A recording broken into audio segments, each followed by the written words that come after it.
Coming up on this Friday edition of Daybreak, for the first time under a constitutional government in Korea, an incumbent lawmaker has been arrested for allegedly plotting to topple the government. For the next month, leftist lawmaker Lee Seok-ki will be questioned by the spy agency and prosecutors. Ending 5 months of severed lines, the two Koreas agree to reconnect their Western military hotline later today, taking them a step closer to resuming operations at the joint Gaeseong Industrial Complex.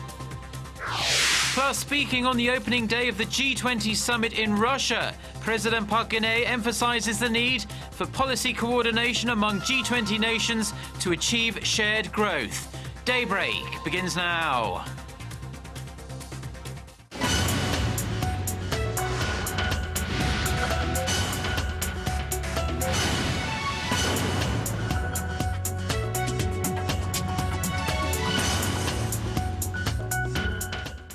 You're watching Daybreak on Friday, September 6th, and I'm Choi Yusun here in Seoul. We begin with the latest political scandal rocking the nation. For the first time under a constitutional government here in Korea, an incumbent lawmaker has been arrested for conspiring to overthrow the government. Our Yurian has more on the upcoming investigation of Representative Lee Seok-ki of the Unified Progressive Party. Judges on Thursday afternoon issued an arrest warrant for Representative Lee Seok-ki, giving the green light to a complete investigation by the National Intelligence Service. He has since been taken to custody at a detention center in Suwon, south of Seoul, making it the very first time in Korea's modern history that an incumbent lawmaker has been arrested on treason charges. Lee will now undergo an investigation at the spy agency's headquarters in Seoul, which could run until September 14th. At that time, he will be sent over to the prosecution, which will have to decide within 20 days whether to indict him. In issuing the arrest warrant, the head judge at Suwon District Court said there was sufficient reason to believe Lee could have done the things he's accused of, adding that Lee was a flight risk and raising the possibility that he may destroy evidence. Representative Lee re-emphasized his innocence at a warrant examination hearing earlier in the day at the Suwon District Court and accused the spy agency of fabricating the conspiracy scandal. He currently faces 3 main charges: conspiring to stage a revolt with a group of North Korea sympathizers, plotting to disrupt South Korean systems, including key infrastructure such as communication lines and railways, and creating an organization benefiting North Korea called the Revolutionary Organization, or RO, which reportedly consists of 130 members. If both the spy agency and prosecution take the full allotment of time to investigate Lee, the court will make its first ruling early next month. Yurian, Arirang News. Staying with the growing scandal, the ruling and opposition parties are at odds over whether to expel Lee Seok-ki from parliament. Members of the ruling Saenuri Party announced Thursday that they are seeking an expulsion motion against Lee, which requires at least 2/3 approval from the 300-member National Assembly. The opposition Democratic Party is taking a more cautious stance, saying it goes against protocol for parties to move ahead with procedures to remove him before the judicial branch makes a final ruling. After hours of talks on Thursday, the two Koreas agreed to reconnect a military hotline that the North had severed in March amid heightened inter-Korean tensions. The move comes as Seoul and Pyongyang are working toward restarting operations at their Gaeseong Industrial Complex. Our Kim Hyun-bin reports on the latest step forward in the business resumption. An official from Seoul's Unification Ministry announced Thursday evening that both sides had agreed to reconnect the severed hotline at 9 a.m. Friday. Officials from the two Koreas had been locked in talks at the Gaeseong Industrial Complex for 9 hours. Earlier in the day, the two sides were looking to smooth out issues related to customs, communications, and personnel safety at the Inter-Korean Factory Park, once operations there resume. At the top of the agenda during the talks was the reconnection of the severed military hotline near the West Sea, which the North cut in March amid inter-Korean tensions. The South has put emphasis on the hotline because people were only able to gain entry to and exit from the complex after getting approval from the joint security area at Panmunjom. and only during working hours. In those times that Panmunjom is closed, the military hotline near the West Sea keeps the line of communication open in the event of an emergency. With North Korea's promise to reconnect the severed military hotline, there's fresh hope that the two Koreas will be able to set a date for reopening the Gaeseong Complex at the second joint committee meeting scheduled for next Tuesday. Kim Hyun-bin, Arirang News. U.S. Assistant Secretary of State for East Asian and Pacific Affairs Daniel Russel arrived in South Korea on Thursday to discuss a wide area of security issues concerning the Korean Peninsula. Russel started his trip by explaining that President Obama's decision to intervene in Syria was also intended to send a message to North Korea that the use of chemical weapons would not be tolerated. Such remarks come after the defense chiefs of South Korea and the U.S. referred to the North's possession of chemical arms and its connection to Syria. Russel is scheduled to meet officials in Seoul later today, where reviving the six-party talks on ending Pyongyang's nuclear program and delaying Washington's 2015 transfer of wartime operational control will likely top the agenda. This is his first trip to the country since his appointment in July.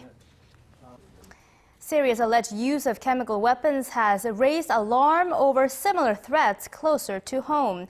South Korea's defense ministry says North Korea has been producing chemical weapons since the 1980s and is presumed to possess between 2,500 and 5,000 tons of various chemical agents. It added that they can be delivered via missile or other long-range artillery. The announcement comes after U.S. Defense Secretary Chuck Hagel announced at a Senate meeting earlier this week that the rogue state has a large stockpile of chemical weapons. South Korean Defense Minister Kim Kwon-jin expressed concerns that Syria's use of chemical weapons might send the wrong message to Pyongyang, making them think that it may be okay to use them. And moving on to the latest in the Syrian crisis, intense international pressure is on Russia after Moscow was forced to deny U.S. allegations that it supplies chemical weapons to Syria. Russia is also coming under fire for blocking all UN Security Council efforts to punish the Assad regime for its use of chemical weapons. Our Connie Lee has more. Is Russia supplying chemical weapons to Syria? U.S. Defense Secretary Chuck Hagel said yes before his statements were clarified. A Kremlin official called the allegations rubbish. These allegations, forgive me for saying this, are rubbish, just rubbish. They use it to provide people who don't know much on the matter with another idea. Hagel had said on Wednesday that Russia supplied chemical weapons to the Syrian regime before the Pentagon backed off from the claim, saying that Hagel was referring to conventional weapons. Meanwhile, the British Prime Minister's office declared on Thursday that British scientists found traces of sarin gas on clothing and soil samples taken from the Damascus suburb that came under chemical weapons attack late last month. This came as the U.S. slammed Russia for holding the UN Security Council hostage in an effort to protect the Syrian regime. Russia continues to hold the council hostage and shirk its international responsibilities. The latest remarks seem to show that Washington will not seek UN approval before launching military action on Syria. Russia has used its veto power 3 times to block council resolutions punishing the Syrian regime. U.S. President Barack Obama, who is in Russia for the G20 Summit, is now urging international leaders to support his call for a limited military strike against Syria. Connie Lee, Arirang News.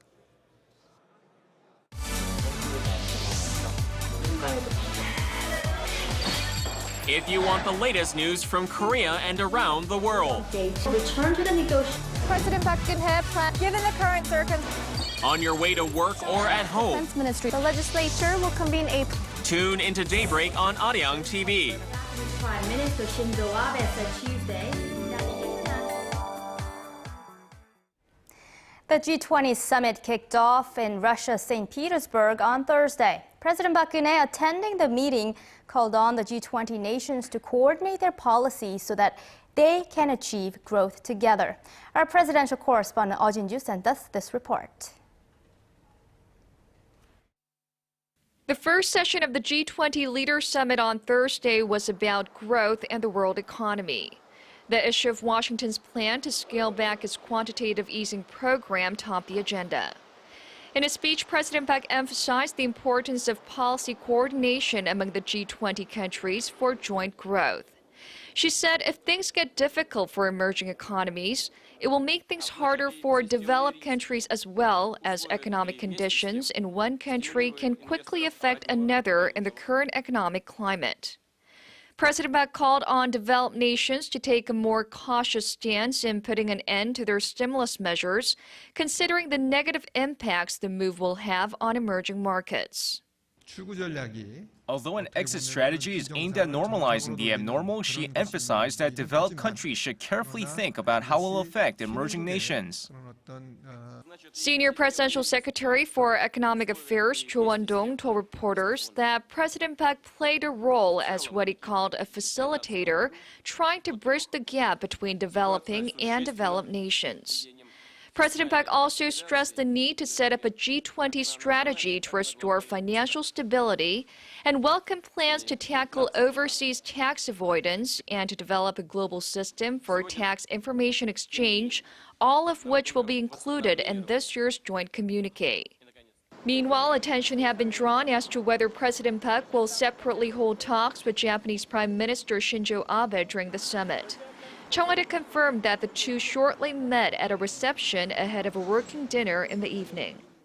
After wrapping up her G20 summit schedule on Friday, President Park is scheduled to hold bilateral talks with Russian President Vladimir Putin, where she is expected to seek support for her North Korea policy, just as she did with U.S. President Barack Obama and Chinese President Xi Jinping. Oh Jin-ju, Arirang News, St. Petersburg. The European Central Bank froze its benchmark interest rates for the fifth straight month at 0.5% on Thursday, despite signs of recovery. The Eurozone emerged from recession, recording growth of 0.3% between April and June. Economic indicators forecast further recovery in the second half of this year due to rising service and factory output. ECB Chief Mario Draghi hinted back in July that interest rates will likely stay at current or lower levels for a, quote, extended period. And back here in the nation, Korea's gross national income climbed at its fastest pace in 4 years in the second quarter, while the national economy also grew more than 1% in the April to June period for the first time in more than 2 years. Our Hwang Ji-hye tells us whether this could be a sign that Korea is on a path to recovery. Korea's gross national income, which is a gauge of the population's purchasing power, rose 2.9% in the second quarter from a quarter earlier, the fastest pace in 4 years. The Bank of Korea says improved trade conditions that were boosted by falling oil prices and price gains of major export products like semiconductors played key roles. The gain in Korea's gross national income has been speeding up over the past 2 straight quarters. The nation's economy, meanwhile, grew 1.1% in the April to June period from the previous quarter, rising above 1% for the first time in 9 quarters. This is unchanged from the central bank's earlier estimate. While today's figures raise hopes of escaping from the nation's recent sluggish growth, experts are doubtful about a sustained recovery. The rise in the nation's growth rate comes mostly from expanded fiscal spending in the second quarter of this year. So whether the growth pace will continue remains unknown. It's no surprise then that the nation's private spending, one of the main growth engines, rose a mere 0.7% in the second quarter from the previous quarter. And with the Chinese economy slowing and the U.S. Federal Reserve planning to pull back its monetary stimulus program, no one is sure the Korean economy will regain its full strength in the second half of this year. Hwang Ji-hye, Arirang News.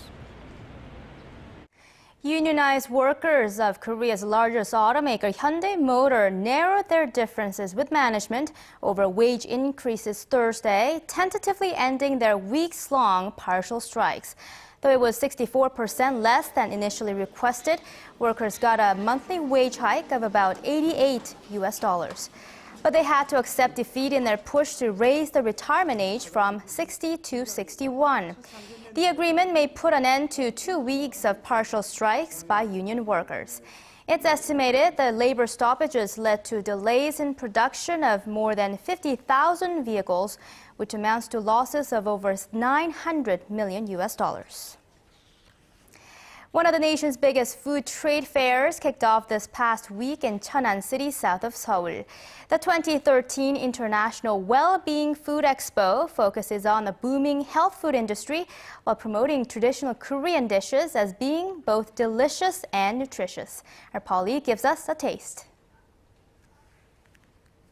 This perfect balance of vegetables, meats, and teas is a meal fit for a king. The royal setting is part of a historical exhibition at the International WellBeing Food Expo, which displays the favorite dishes of Korea's past kings. The celebrated King Sejong was partial to meat, while other monarchs of the Joseon dynasty enjoyed cold buckwheat noodles and radish soup. That's just a taste of the Global Food Expo that kicked off on August 30th in the city of Cheonan, under the theme Taste of Nature and Healthy Future. Health and all things related to health are being presented through the exhibitions. By showing well-being food products, I believe this will be a significant event to showcase the nation's health food industry. Visitors will also be able to enjoy delicious and healthy cuisines made by Korea's top chefs and many of the cooking experience shows. Organizers hope it will inspire a new generation of culinary artists. Coming here, there's been so much to eat and experience. It's great. I feel like I want to become a chef too. This year's expo features some 250 food companies from 28 countries, showcasing the latest food products and services to promote a healthy lifestyle or disease prevention. As a person who makes well-being food products, I'm grateful that this venue was organized and available to me. I will try even harder to ensure more of these venues are successful. Korea's food industry aims to expand its global reach with the event, while promoting the nation's unique cultural flavors and tastes. Paul Yi, Arirang News.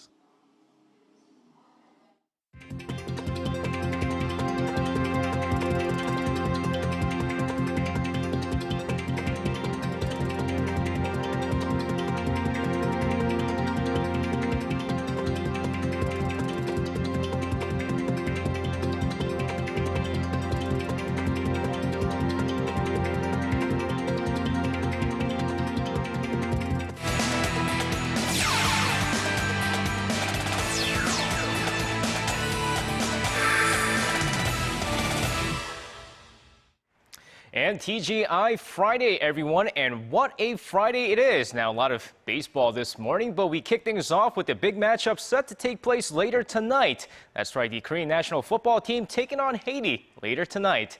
Now, for the first time since manager Hong Myung-bo took over the team, the European aces are in the lineup as he hopes to utilize their offense. It's the first time that the two nations are facing off, and not a lot is known about each other. While Haiti isn't bringing out their full squad, Korea will be going full force in hopes to work on different offensive techniques. Meanwhile, the match will kick off 8 p.m. in Incheon.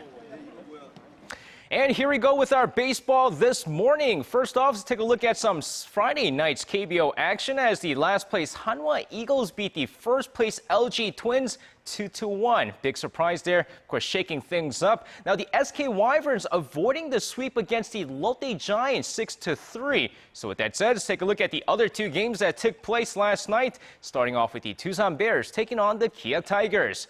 Of course, we go over to the first inning here. Lee Young-yu to start things off. He drives this one to deep left field. If it's fair, it's trouble. It is out of here. A leadoff home run against Kim Seon-woo, and the Kia Tigers take an early 1-0 lead. Next play, Najiwan at bat, an RBI single to left field, and Kia takes a 2-0 first inning lead. But here come the Tucson Bears down 2-1 in the third inning. Oh-jae-il grounds one to third. That's an infield single, and in comes Kim Jae-ho. And all of a sudden, it's a tied ball game. Fourth inning of the game. Speaking of Kim Jae-ho, here he is with an RBI single to right field. And Tucson now takes the lead 3-2. Next inning, Oh-jae-il, oh my gosh, no doubt about it. A 2-run shot, and Tucson takes a 5-2 lead. We're not done yet, though. Lee-Suk this time, deep to left field. Here we go, back. Gone, a solo shot, and it's 6-2 Tucson. Now, Tucson's bullpen superb in this game as they take this game 6-2, your final score. And here we go. Next up, the NC Dinos going for the upset against the Nexon Heroes. Second inning, Lee Seok-ki, an RBI single to center field, and Nexon takes an early 1-0 lead. Stays that well until the seventh inning here. Kim Jong-ho at bat. He sends this one to left field, and it is dropped. And of course, in comes Park Geun-hye, and it's a tie ball game 1-1. We go to extra innings in this one. 11th inning, men on first and second. Kim Min-sung, he's going to sneak this one past the shortstop and into left field. This scores one runner, and it's 2-1 Nexon. Bottom of the inning, Song Seung-rak on the mound here. Mo Chang-min at bat. Did he swing? I think he did. Yes, he did. He strikes out, and it's 1 out. Cho Young-hoon up next, flies out to left field, and it's 2 men out. Last hope, Kang Jin-sung here, but he pops out to shortstop. Ball game over. Nexon takes this in 11 innings, 2-1. And now this time over in Japan, where big boy Lee Dae-ho had another big game as he went 2 for 5 with 2 ribbies as Oryx Buffaloes beat the Chiba Lotte Marines and once again 8-1. That's the third straight game with Lee Dae-ho driving in more than 1 run as he continues to have a huge second half of the season. And with that said, we go from one big ball player to another as we finish things off in the major leagues. Now, while many baseball fans here in the nation hope for a second round between Ri Hyun-jin and Chu Shin-soo, well, looks like it's not likely to happen as the LA Dodgers lefty has been sidelined with a minor injury. According to the LA Dodgers, Ri Hyun-jin is not expected to make his next start against the Cincinnati Reds due to a tightness in his back. Now, the team added that it's nothing serious and they just want to be cautious. Meanwhile, the injury might also cost him $1 million in bonus as he's now 33 innings short of 200 innings pitched, with about 4 more games to go. The Korean lefty was to receive $1 million in bonus if he reaches 200 innings pitched this season. And with that said, that's going to wrap it up for me. This has been SJ. Have a great weekend, everyone, and see you guys again for your sports needs.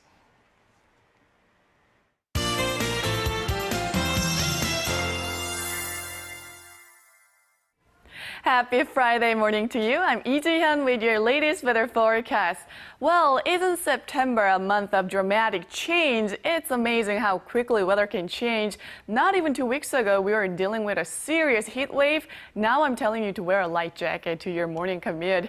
But yesterday was surely a day to wear a jacket even in the afternoon hours. And it looks like today's forecast seems to be similar to yesterday. A temperature will be hovering mid-20s in most regions. And as we can see, we have some patches of clouds in the central regions, whereas down south are covered up with the thick clouds. But with thick clouds sticking around, we are having a slightly higher morning lows than yesterday, but it's still a little breezy, so make sure to have a thin jacket with you.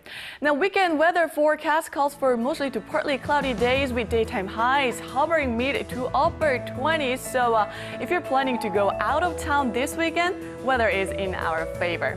With that, it's time to take a look at today's reading. The morning lows in the capital started off at 19 and daytime highs will rise to 25 degrees Celsius. That's 77 degrees in Fahrenheit. And afternoon highs in Daegu and Gwangju and Busan will all hike up to low 20s. Now let's see how other regions are looking. Jeju will have pop-up showers in the afternoon while Daejeon and Dokdo get up to 22. Now that's all I have for you this morning. Hope you have a wonderful Friday, and back to Yusan in the studio. Thank you, Ji-yeon. And those are the stories we have for you at this hour. Thank you for being with us.